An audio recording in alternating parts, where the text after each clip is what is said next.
ဒီတခါတော့သမီးလေးကိုဟာတာပြောမယ်နော်ဆေယောကအထုကုဆေးမှာလူနာတယောက်ဟာစိတ်ဖောက်ပြီးတော့အုံးမင်ပေါ်တက်သွားတဲ့အုံးမင်ပေါ်ကပြုတ်ကျသေးမှဆိုလို့ဆရာဝန်ဆရာမတွေကဆေးုံတွေကအပြေးထွက်လာပြီးအုံးမင်ပေါ်လူနာကိုဆင်းငယ်ဆို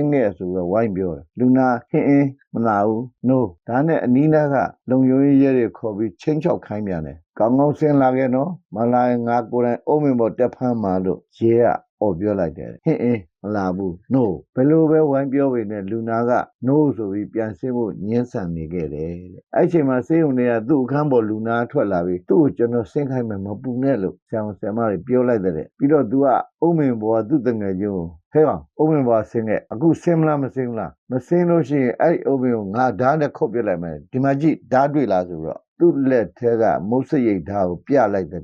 အဲ့ဒီခါမှာအုံးမင်ဘောကစိတ်ဝေဒနာရှင်ဟာချက်ချင်းဆင်းလာတဲ့ဆရာဝန်ဆရာမတွေကလည်းအံ့ဩလို့ပေါ့ဆင်းလာတဲ့လူနာကိုချော့မော့ပြီးအခန်းထဲခေါ်သွားတယ်တို့တွေချော့မော့ပြောဆိုချင်းချောက်ပြီးဆင်းခိုင်းတော့မဆင်းမဲမင်းတငယ်ချင်းအော်ပြောမှဘာလို့ဆင်းတာလဲလို့မေ့ကြည့်လိုက်တယ်ခင်ဗျားတို့ကလူကောင်းနေလေကျွန်တော်ဘာမှမလုပ်ဘူးဆိုတာသိနေတော့မကြောက်ဘူးပေါ့ဟုတ်ကောယူပြတကယ်လို့မှသူ့လက်ထဲမှာလည်းဓာတ်နဲ့အုံးမင်ကိုတကယ်ခုတ်ပြီးဘယ်နဲ့လုံးဒီလောက်အမြင်ကြီးကျွန်တော်ပြုတ်ကြရင်သေမှာပေါ့လို့ပြန်ပြောတဲ့အယူကလူကောင်းကိုမကြောက်ပေနဲ့သူတို့အယူချင်းကြထင်ရလုံးမှဆိုကြောက်တဲ့လေရေစရာဖြစ်ရလားသမီး